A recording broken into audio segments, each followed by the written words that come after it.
Добар ден, Централни вести, ви благодарам што сте на Канал 5. Ова се насловите. Раководството на Алијанса вечерва одлучува за излекување од власта. Таравари убеден дека ќе биде само привремено. Дали претеверија për të kthyer më fuqishëm, sidomos në pushtetin lokal e mandej edhe në pushtetin qendror.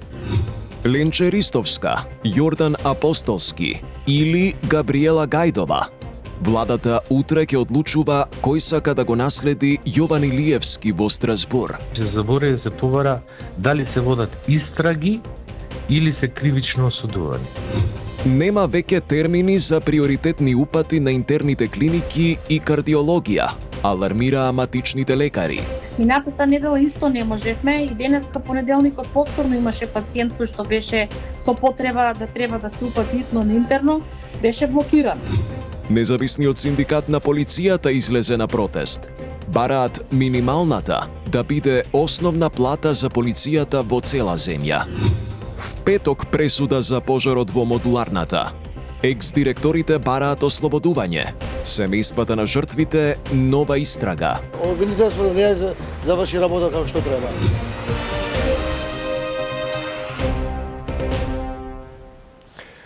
Раководството на крилото на Алијанса за албанците, предводено од Таравари, за 1 час во седиштето во Тетово ќе го почне со станокот на кој што се очекува да се потврди одлуката за излекување од владата. Таму Игор Манасиевски во живо го имаме во вестите. Игор, се чини веќе нема враќање назад откако ова одлука ја најави и самиот Таравари синоќа. Што ќе се случува денеска таму? Така, Борче, не се очекуваат некакви изненадувања, официјално само се чека да се формализира она што веќе беше најавено, а тоа е формално да се донесе и одлука за излегување од владата на овој состанок што е закажан за почетокот во 19 часот. Практично една од главните теми на која што ќе се разговара е токму излегувањето од владата. Според изјавите на Таравари, Алијанса за албанците се одлучила на ваков чекор, како што вели тој, за да се врати посилна за време на локалните избори, а понатаму и на централно ниво. Она што е известно од досегашните изјави, од досегашниот тек е дека Алијанса за албанците на престојните локални избори ќе оди со свој советнички листи. Но останува нејасно, останува и после состанокот да прашаме и да разјасниме дали ќе добиеме одговор на тоа прашање, дали Алијанса за албанците, односно Таравари, планираат понатаму да кандидираат заеднички кандидати за градоначалници заедно со ДУИ, дали ќе им дадат евентуална поддршка во вториот круг на локалните избори, каква ќе биде тука пресметката, математиката, сето тоа останува нејасно, ќе се обидеме да добиеме одговори по состанокот на тие изјави што се најавени, а ова со оглед на тоа што самиот Таравари во една изјава своја вели дека подобро е да има 5 градоначалници отколку 2 министри. Останува да се види и уште една нејаснотија е тоа дали целото крило ќе остане компактно и дали ќе остане да обединето и дали ќе останат за Таравари.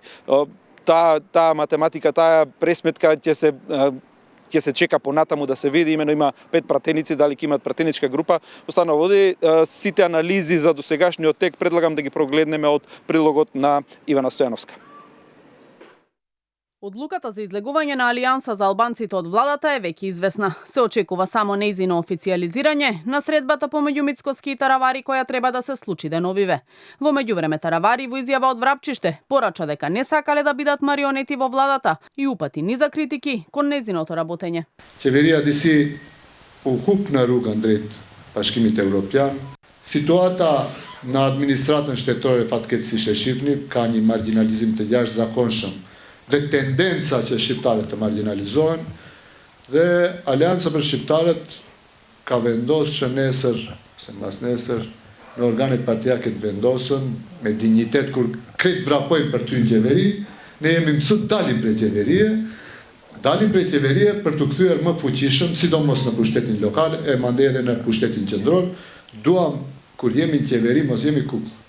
Повеќе известната одлука на Таравари за напуштање на владината коалиција, од ДУИ обвинуваат дека владата целосно се претвора во моноетничка и бараат да се преиспита легитимитетот на политичките представници во неа на предвремени парламентарни избори.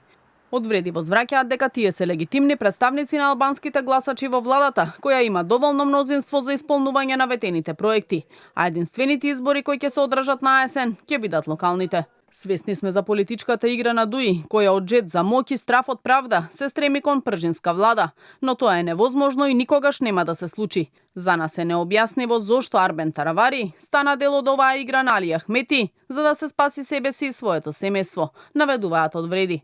Дека обвинувањата за моноетничка влада се неосновани, сметаат и од движењето Знам. Еден политички субјект од 4 кои партиципираа со Вреди заменува. Остануваат 3 партии, сега здружени во единствен политички субјект Вреди и ова влада е се, само не моноетничка. Премиерот Мицкоски уште вчера му посака среќа на Таравари надвор од владината коалиција, порачувајќи му дека не очекувал, оти ќе се врати во прегратките на Ахмети. Кој ќе седне во ресорот здравство останува непознато, но од Вреди сметаат дека местото им припаѓа ним и најавуваат дека ќе предложат најдобри кандидати за испразнетите функционерски места, што сега ги држи крилото на Алијанса предводено од Таравари. Непознато останува и како ќе действуваат нивните 5 пратеници во парламентот, но засега ја отфрлаат можноста за приклучување кон Европскиот фронт. Така, она што е се поизвестно е дека Таравари на состанокот ќе побара од министрите, од замениците министри, од директорите да поднесат да ги депонираат своите оставки и со тоа практично да го покажат единството во оваа партија. Ние останува да го следиме состанокот најавен за почеток во 19 часот и ќе известиме во следното издание за исходот од денешниот состанок. Така Игор Манасиевски во живо од Тетово околу излегувањето на крилото на Алијанса на Таравари од власта. Ти благодарам. Кој во следните 9 години ќе биде представник на Македонија во Европскиот суд за човекови права? Мандатот на Јован Илиевски завршува во јануари до година, а комисијата за избор од пријавените 21 кандидат предложи листа од тројца. Обвинителката Ленче Ристовска од поранешното СЈО, адвокатот Јордан Апостолски и судиката од апелација Габриела Гајдова. Тема на Михајло Видимлиски. Стручноста и моралот биле клучните критериуми при изборот на кандидатите за судија во Европскиот суд за човекови права во Страсбур, уверува уставниот судија Осман Кадриу, кој е член на комисијата која ја спроведе селекцијата. Одлуката со која обвинителката Ленче Ристовска, судиката Габриела Гајдова и адвокатот Јордан Апостолски се тројцата кандидати за судија во Страсбур е доставена до влада, која се очекува да биде разгледана на утрешната седница. Ако владата нема некои очигледни, да кажем, забелешки, приговори така натаму, тогаш нашата одлука ќе се достави до панел фактички на експерти и тие треба во определениот рок да се произнесат дали имат евентуални забелешки или нема. Се раководевме со насоките, фактички препораките на Советот на Европа, а согласно препораките на Советот на Европа, два клучни моменти, два клучни критериуми. Тоа е висока моралност, нагласувам висока моралност на кандидатите и стручноста. Длабоко сум убеден дека при изборот овие критериуми комисијата посебно ги ценеше. Владата може да ги потврди и тројцата кандидати, но може и да отфрли некој. Сепак последниот збор ќе го има Советот на Европа, каде кандидатите треба да ги поминат интервјуата. Во трката за избор за македонски судија во судот во Страсбур влегоа вкупно 21 кандидат, меѓу кои поранешни актуелни суди, адвокати и правници. Меѓу нив беше и адвокатот Тони Менкиновски, кој прашува зошто од кандидатите не се барало уверение дека против нив не се водат постапки. Се заборави да се побара дали се водат истраги или се кривично осудувани. За сите кандидати се направи еден голем пропуст кој мислам дека не е ненамерен, мислам дека е намерен. Од влада потврдија дека ја добиле одлуката, но нема потврда дека листата со тројцата кандидати ќе се разгледува утре. Според роковите, изборот на судија треба да заврши во втората половина на годинава, со оглед на тоа што 9-годишниот мандат на новиот судија ќе почне на почетокот на 2026 година и ќе дојде на местото на Јован Илиевски, чиј мандат завршува. Матичните лекари алармираат. Неколку интерни клиники и клиниката за кардиологија го блокирале издавањето итни упати преку системот Мој термин. Така и единствениот начин да се дојде до преглед им е скратен на пациентите, со оглед на тоа што има многу мал број редовни термини. Од Мој термин потегот го објаснуваат со утврдени злоупотреби и ветуваат дека проблемот ќе се надмине. Мирјана Мирчевска-Јовановиќ. Нема термини за итни и приоритетни пациенти на интерните клиники и клиниката за кардиологија, реагираат од Сдруженијето на приватни лекари. Доктор Лилија Дервишова објаснува дека од минатата недела голем дел од болниците од интерна медицина и кардиологија ги блокирале барањата за итни упати. Дел од пациентите, иако редовно плаќале здравствено осигурување, биле принудени да се лекуваат во приватни клиники. Минатата недела исто не можевме и денеска понеделникот повторно имаше пациент кој што беше со потреба да треба да се упати итно на интерно, беше блокирано. Значи, сметам дека мој термин кога го креиравме, воопшто не беше размислувано да се ставаат блокади на итни упати. Не е прв пат, го замолувам мој термин контролата да се ја појача на повисоко ниво и во прв минут кога докторите ќе прават блокади да не можеме ние да ги услужиме пациентите, веднаш да ги одблокираат. За матичните доктори е поразително што секој нов министер почнува од почеток и никогаш нема континуитет во подобрување на системот. Толку често се менуваат министрите што веќе мислам дека депресивно ни влијае на сите нас. Не може иде нов министер, почнувате прво. Почитувани, треба мој термин да се апдейтира, да се надогради, да го усовршиме. Па ќе дојде сега друг министер, па трет, па четврт, па пет и цело време ние почнуваме од нула. Значи мора да има и тој што ќе дојде следниот да има точки, значи стратешки барања. Мој термин да се надогради пациенти на ПЗУ. Тоа ни се стратешки барања. Не може дојди замениси, никој не гледа за народов потребиве. Овие луѓе плаќаат уредно здравствено осигурување. Канал 5 побара стафи од системот Мој термин. Утаму објаснуваа дека поради различни причини до управата за електронско здравство се доставуваат барања за поставување привремени забрани за упатување пациенти, вклучително и итни случаи. Според Мој термин тука спаѓаат времено реновирање или затворање на дел од установата, отсуство на лекар или намалени капацитети, почитување на правилата за упатување согласно законската регулатива. Например, за одредени специјализирани клиники на терцијарно ниво не е дозволено директно упатување од матичен лекар. Исто така упатуваа дека итните пациенти може да се обратат и до ургентниот центар 24/7. Од матичните доктори апелираат дека треба да има повеќе термини во болници, каде што има и над 60 специјалисти, а нема термин за преглед.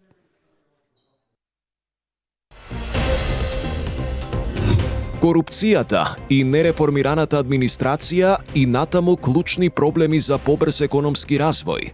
Македонија 2025 бара да се договориме каква држава сакаме. Сакаме ниски даноци и придонеси, но сакаме здравствен и социјален систем како оној во Шведска.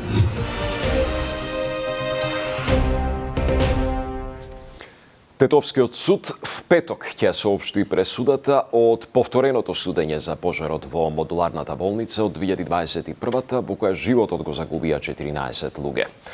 На денешното последно рочиште обвинителството и одбраната на двајцата обвинети екс-директори ги дадоа завршните зборови. Но семејствата на жртвите сметат дека вистинските виновници не се опфатени со процесот. Дејан Трајковски беше во Тетово. Двајцата екс-директори на Тетовската болница Флорин Бесими и Артан Етеми во завршните зборови побара ослободителни пресуди во повторениот судски процес за пожарот во модуларната болница. Нивните бранители велат дека обвинението против нив, каде се гонат дека не поставиле ПП апарати во модуларната болница, останува нејасно, а обвинителството не успеало да го докаже тоа, бидејќи пред се не било под ингеренција на директорите. Порачаа дека со евентуалното нивно осудување семејствата нема да добијат одговори, ниту правда. Како директори во договорот за менаџирање се установат, немале задолжение да поставуваат противпожарни уреди, ниту пак биле подпишани на записник за прием на модуларната болница од изработувачите. Јавното обвинителство требало да докаже вина као оние кои дозволиле да се воспостави инсталација спротивна на стандардите. Вина требаше да докажуваат кај оние кои дозволиле да нема никакви противпожарни стандарди при изработката.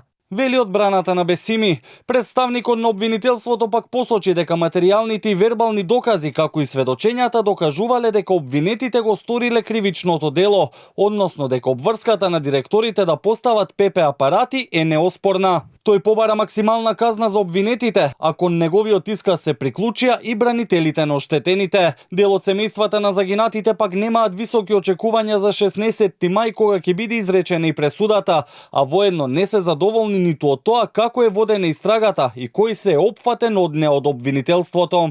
Се знае вината што е за модуларната, не се виновни овие што се виновни сега за пожарот што се случи во модуларната, се виновни зашто не се бие внимателни на работното место. Дали имаше ПП апарат или не. Не е виновен за пожарот, како се случи пожарот во модуларната болница. Обвинителството не е заврши работа како што треба. Во првото судење обвинетите добија условна затворска осуда доколку повторат кривично дело од 1 година и 6 месеци за тешки дела против општата сигурност. За причините за пожарот вештачење праве и германски експерти кои утврдија дека пламенот што за неколку минути ја проголта монтажната болница избил од продолжен кабел на кој бил приклучен дефибрилатор. Речиси 4 години подоцна на ова место веќе нема што да просведочи за трагедијата која се случи. Она што остана од бараките во кои загинаа 14 луѓе веќе го нема. Просторот е претворен во паркинг.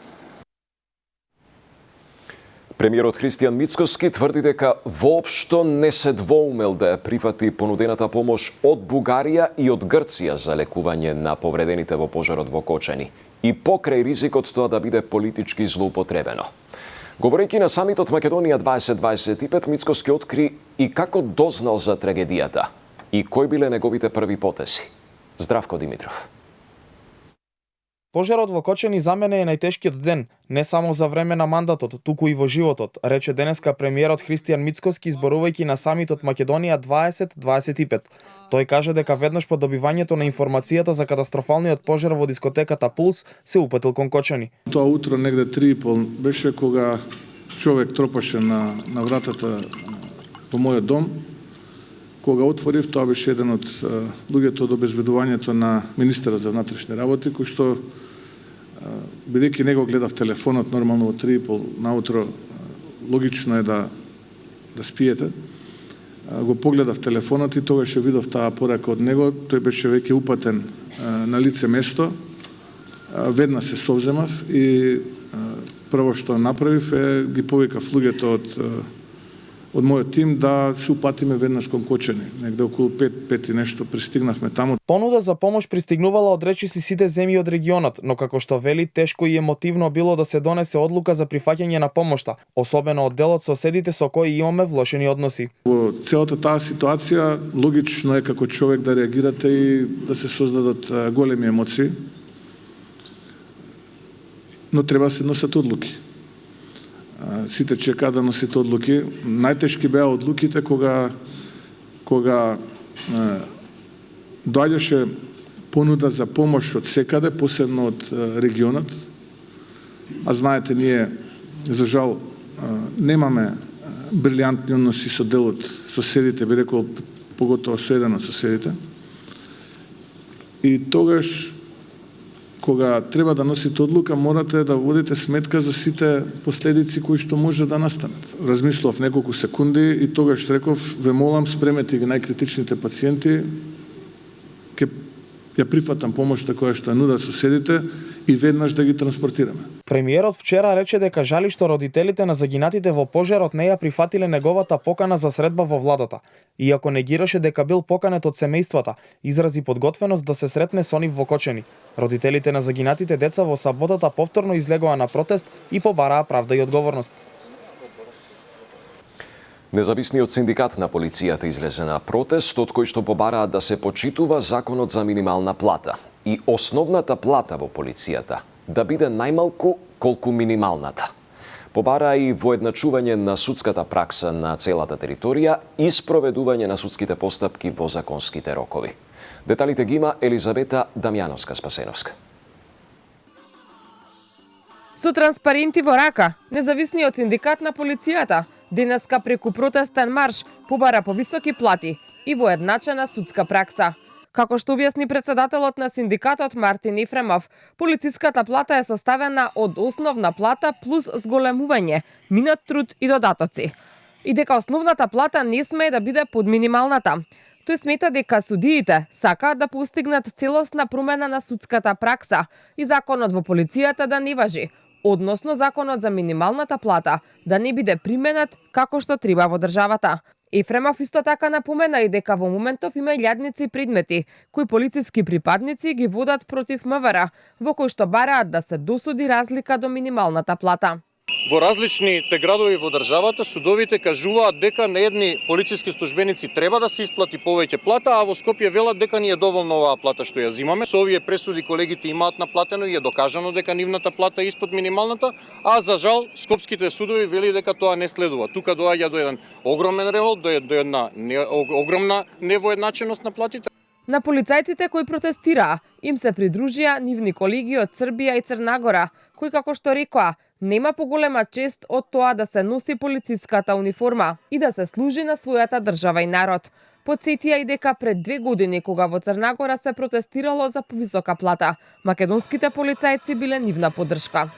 Nije je plata jedino što boli policijske službenike svugdje u regionu. Više od plate i od male zarade, možemo slobodno da kažemo mizerne, boli nas to što policijska uniforma gubi dostojanstvo.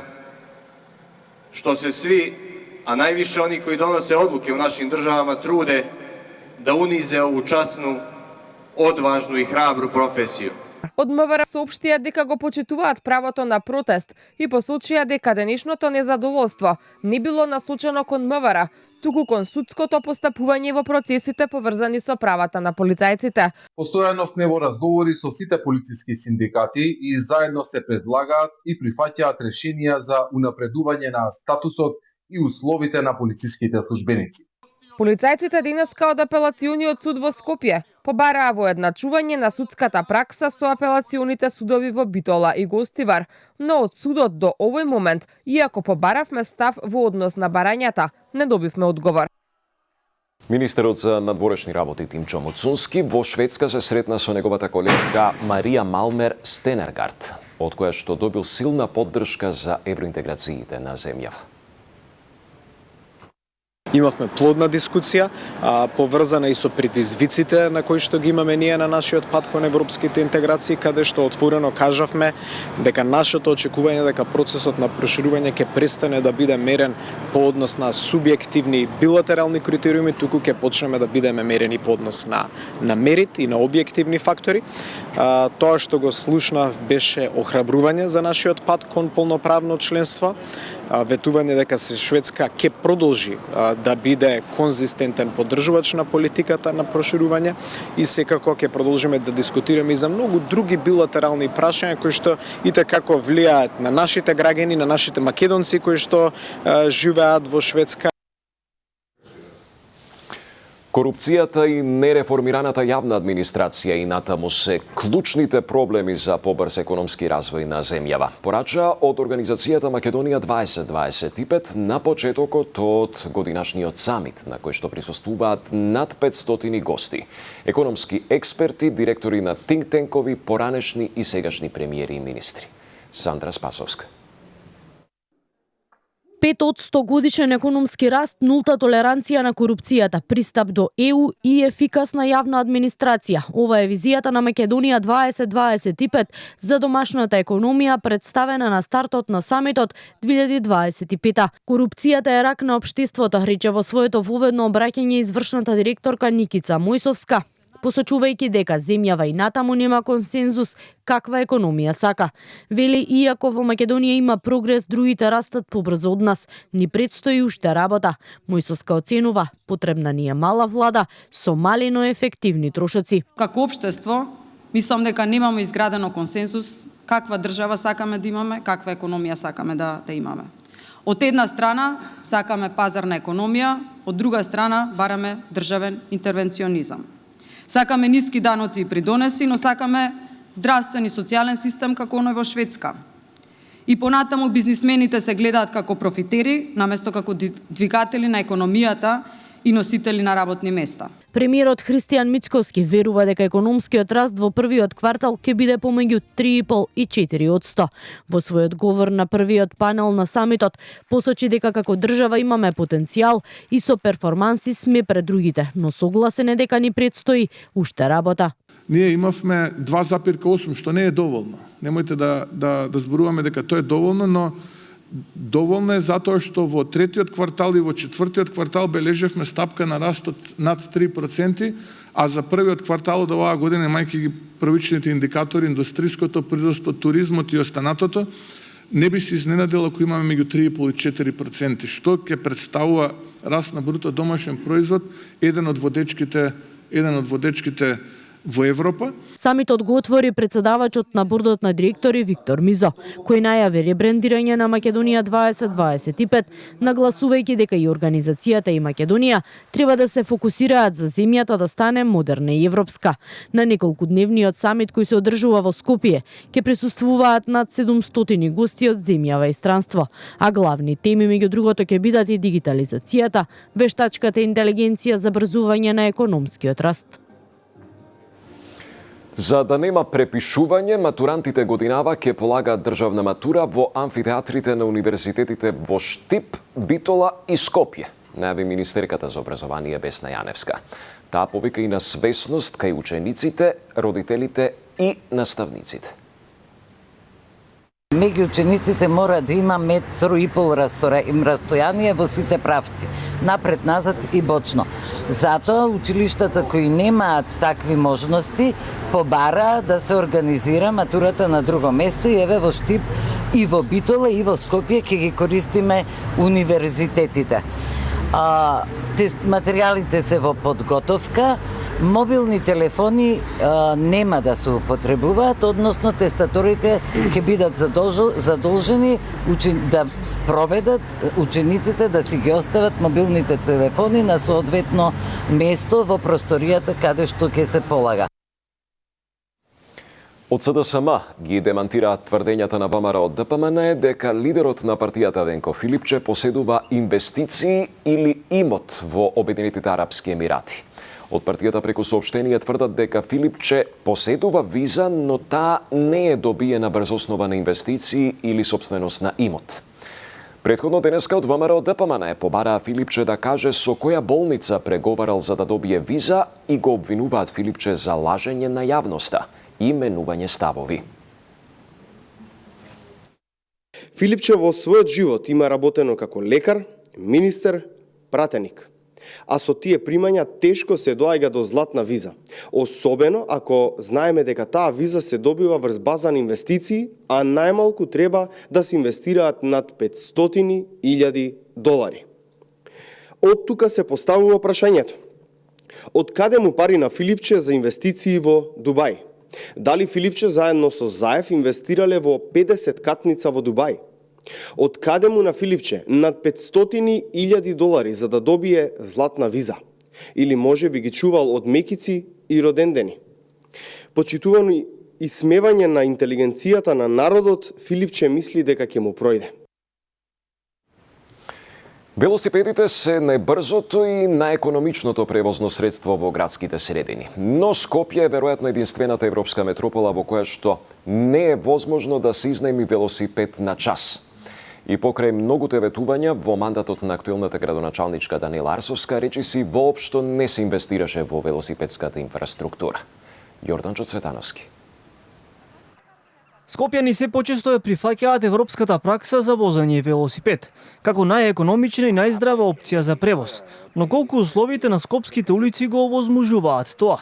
Паркирани автомобили на тротоарите и велосипедски патеки и контејнери за смет, кои го стеснуваат просторот, е една од сликата во Скопје, кој претендираше да стане град со повеќе велосипеди, а помалку автомобили. Дел од граѓаните велат дека најпрво мора да се подобри инфраструктурата низ целата држава и првенствено да се зголеми безбедноста на велосипедистите. Уште се средно жалосно, не се поштуе ништо. И од бициклиците и од пешаците исто. 65 години имам, 50 години возам точак. Мислам дека е исто како што беше и претходно. Загаденоста во градот очигледно е преголема, нели над дозволените граници, така да јас сметам дека би требало да преминеме на тоа да се возиме повеќе со такви превозни средства. А токму проектот Скопје Велоград беше актуелен во предизборието на градоначалничката Арсовска пред 4 години. Но низ метрополата веќе ги нема велосипедите на јавното претпријатие Градски паркинг, кои преку проектот изнајми велосипед можеа да се користат во минатото. Овој проект одамна е укинат, а надлежните се жалеа дека интересот за изнајмување на велосипеди бил слаб. Велосипедите можеа да се изнајмат само на затворените паркинзи на јавното претпријатие Градски паркинг, а дел од нив за многу кратко време беа искршени или пак украдени. И од иницијативата на Точак апелираа град Скопје да се заангажира и да го реши овој проблем. Ако град Скопје навистина сака да понуди функционален одржлив транспорт, мора да го следи примерот на метрополите и да им понуди на жителите и посетителите систем за изнајмување на велосипеди. Последен во низата градови кои преку кампања го промовираа велосипедот како економично превозно средство е Загреб. Таму неодамна беа набавени 2000 нови велосипеди, распоредени на 180 паркинг места. И додека другите земји сериозно вложуваат во велосипедска инфраструктура, кај нас дел од велосипедските патеки се узурпирани од контейнери. Следно на Канал 5 само вистина, Миријана Најчевска и Сотир Костов ја продолжуваат дебатата. Ваш домаќин вечерва Александар Видиновски. Пријатна вечер.